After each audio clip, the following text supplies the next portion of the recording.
नमस्कार दोस्तों, the learner point में आप सभी का स्वागत है। इस क्लास में अपन करेंगे दोस्तों सामाजिक अध्ययन के महत्वपूर्ण प्रश्न। आप जवाब देने की कोशिश करना, आप कितने सही कर पाते हैं। तो पहला प्रश्न आपके सामने स्क्रीन पर है। गांधी जी ने अपनी बेसिक शिक्षा में किस उपागम का प्रयोग किया? जॉन डीवी व किलपैट्रिक उपागम, हर्बर्ट उपागम, ब्लूम उपागम या जॉन डीवी किलपैट्रिक उपागम। तो देखिए दोस्तों, बताइए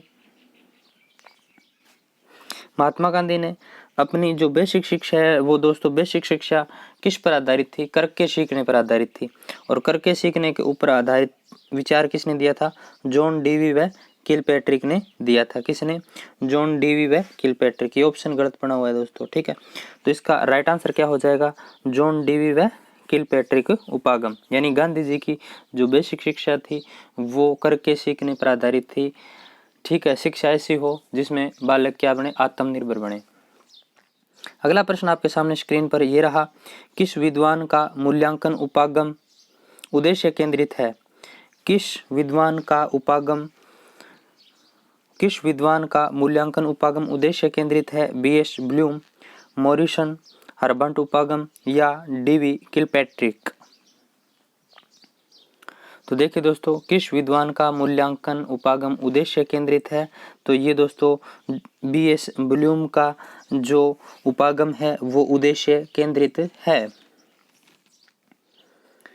अगला प्रश्न आपके सामने स्क्रीन पर ये रहा। इसके अलावा दोस्तों आप ये भी कमेंट करें कि मॉरिसन ने किससे संबंधित है? मॉरिसन, हर्बर्ट किससे संबंधित है?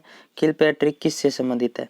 इन तीनों के आप कमेंट करोगे, हर्बर्ट, मॉरिसन और किलपैट्रिक। लास्ट में मैं आपको बताऊंगा। देखिए अगला प्रश्न आपके सामने स्क्रीन पर यह रहा।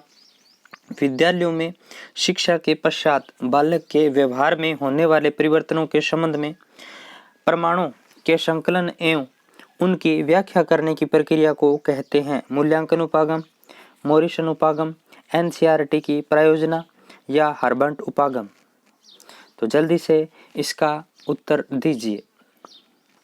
तो 18 का राइट आंसर क्या हो जाएगा? विद्यालयों में शिक्षा के पश्चात बालक के व्यवहार में होने वाले परिवर्तनों के संबंध में प्रमाणों के संकलन एवं उनकी व्याख्या करने की प्रक्रिया को अपन क्या कहेंगे? मूल्यांकन उपागम कहेंगे। क्या कहेंगे? मूल्यांकन उपागम। अगला प्रश्न देखिए दोस्तों, शिक्षा को त्रिपदीय व्यवस्था मानने वाले विद्वान कौन है? तो देखिए दोस्तों, B S Bloom, Herbert Spencer, Morrison या जॉन डीवी व किलपैट्रिक। तो शिक्षा को त्रिपदीय व्यवस्था मानने वाले विद्वान कौन है? तो देखिए दोस्तों, बीएस ब्लूम है। अगला प्रश्न आपके सामने स्क्रीन पर यह रहा। बीएस ब्लूम के मूल्यांकन आधारित पाठ योजना का सोपान कौन सा है? यानी बीएस ब्लूम है, उनकी मूल्यांकन आधारित पाठ योजना का सोपान कौन सा है? तो दोस्तों देखिए, शैक्षिक उद्देश्य, अधिगम के अनुभव, व्यवहारगत परिवर्तन। शंकु आपने पढ़ा होगा दोस्तों, तो बिल्कुल सही है। राइट आंसर क्या हो जाएगा? उपरोक्त सभी। अगला प्रश्न आपके सामने स्क्रीन पर यह रहा। सूक्ष्म शिक्षण की अवधारणा का विचार सबसे पहले किसने दिया? सूक्ष्म शिक्षण की विचारधारा या अवधारणा का विचार सबसे पहले है किसने दिया? डी व्हाइट एलन, कीच एचकिसन, डी तिवारी, मैकलोच। तो इसका राइट आंसर क्या हो जाएगा? सूक्ष्म शिक्षण की अवधारणा का विचार सर्वप्रथम किसने दिया? तो इसका राइट आंसर क्या हो जाएगा? 21 का 2, कीथ एचिसन, ठीक है। अगला प्रश्न आपके सामने ये रहा। कीथ एचिसन ने सूक्ष्म शिक्षण की अवधारणा का विचार कब दिया? 1961 ईस्वी, 1962 ईस्वी, 1963 ईस्वी, 1964 ईस्वी। तो देखिए दोस्तों, इसका राइट आंसर क्या हो जाएगा? 1961 में दिया था। कब? 1961। अगला प्रश्न आपके सामने स्क्रीन पर यह रहा। सूक्ष्म शिक्षण नामकरण किस अमेरिकी विद्वान की देन है? सूक्ष्म शिक्षण नामकरण किस अमेरिकी विद्वान की देन है? तो बताइए, Keach Aitchison, D White Allen, Bruce या मैकलोच। तो इसका राइट आंसर क्या हो जाएगा? D, White Allen. अगला प्रश्न आपके सामने स्क्रीन पर ये रहा, भारत में सूक्ष्म शिक्षण का सर्वप्रथम प्रयोग कहाँ और कब किया गया? भारत में सूक्ष्म शिक्षण का सर्वप्रथम प्रयोग कहाँ और कब किया गया? लखनऊ में 1965 ईस्वी, दिल्ली में 1966 ईस्वी, इलाहाबाद में 1967 ईस्वी, मुंबई में 1968 ईस्वी। तो चॉइस का राइट आंसर क्या हो जाएगा? दोस्तों, भारत में सूक्ष्म शिक्षण का सर्वप्रथम प्रयोग किया गया इलाहाबाद में 1967 ईस्वी में। अगला प्रश्न देखिए, मनोवैज्ञानिक दृष्टिकोण से सूक्ष्म शिक्षण किसके सिद्धांतों पर आधारित है? B.F. स्किनर, थॉमसन, हर्बर्ट या डेविस? मनोवैज्ञानिक दृष्टिकोण से सूक्ष्म शिक्षण किसके सिद्धांतों पर आधारित है? तो देखिए दोस्तों, इसका राइट आंसर जल्दी से बताइए। तो इसका राइट आंसर हो जाएगा दोस्तों B.F. स्किनर। अगला प्रश्न आपके सामने स्क्रीन पर यह रहा, सूक्ष्म शिक्षण में कितने समय की पाठ्य योजना है? सूक्ष्म शिक्षण में कितने समय की पाठ्य योजना होती है?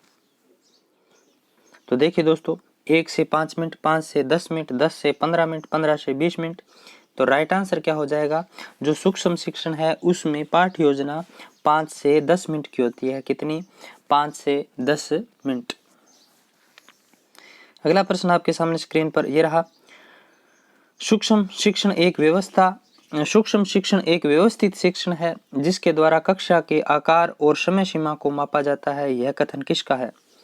सूक्ष्म शिक्षण एक व्यवस्थित शिक्षण है जिसके द्वारा कक्षा के आकार और समय सीमा को मापा जाता है। यह कथन किसका है?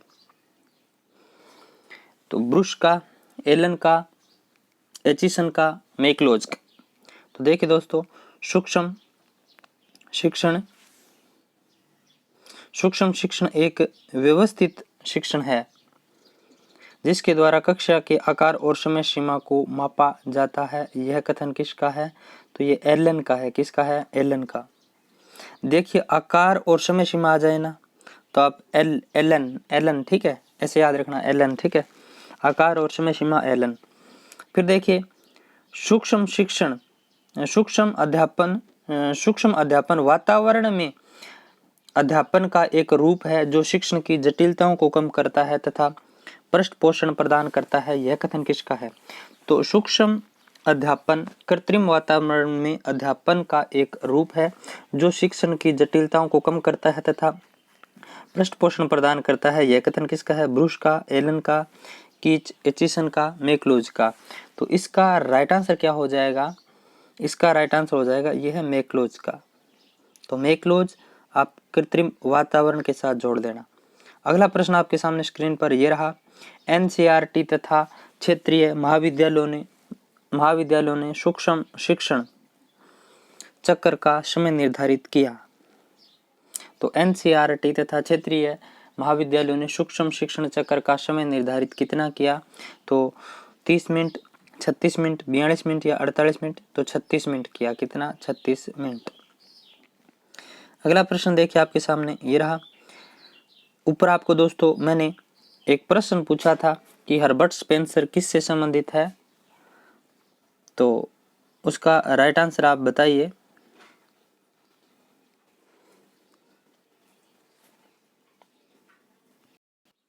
तो हर्बर्ट महोदय है दोस्तों, उन्होंने दी थी पाठ्य योजना। और एक मैंने आपसे पूछा था कि किलपैट्रिक, तो किलपैट्रिक प्रायोजना विधि से संबंधित हैं, जॉन डीवी के शिष्य। और क्या था उसमें? वो प्रश्न कहाँ गया? हाँ, मॉरिसन ने दोस्तों इकाई विधि दी थी। क्या दी थी? इकाई विधि। अब देखिए, सूक्ष्म शिक्षण चक्र का सही क्रम क्या है? तो आप देख लीजिए, पाठ्य योजना, शिक्षण प्रतिपुष्टि, पुनः पाठ्य योजना, पुनः शिक्षण प्रतिपुष्टि, पुनः प्रतिपुष्टि, पाठ्य योजना, शिक्षण, पाठ्य योजना, शिक्षण प्रतिपुष्टि, पुनः शिक्षण, पुनः प्रतिपुष्टि, पाठ्य योजना, शिक्षण प्रतिपुष्टि, पुनः शिक्षण, पुनः पाठ्य योजना, पुनः प्रतिपुष्टि, पाठ्य योजना, प्रतिपुष्टि, शिक्षण, पुनः प्रतिपुष्टि, पुनः शिक्षण, पुनः पाठ्य योजना। तो देखिए दोस्तों, इसका राइट आंसर क्या हो जाएगा? इसका राइट आंसर हो जाएगा ए, पाठ्य योजना, शिक्षण, प्रतिपुष्टि, पुनः पाठ्य योजना, पुनः शिक्षण, पुनः प्रतिपुष्टि। तो ये थे सामाजिक अध्ययन शिक्षण के महत्वपूर्ण 20 प्रश्न। आई होप दोस्तों आपको अच्छे लगे होंगे। अच्छे लगे तो वीडियो को लाइक करना, ज़्यादा से ज़्यादा अपने दोस्तों में शेयर करना। फिर मिलते हैं दोस्तों शिक्षण विधि की अगली क्लास में।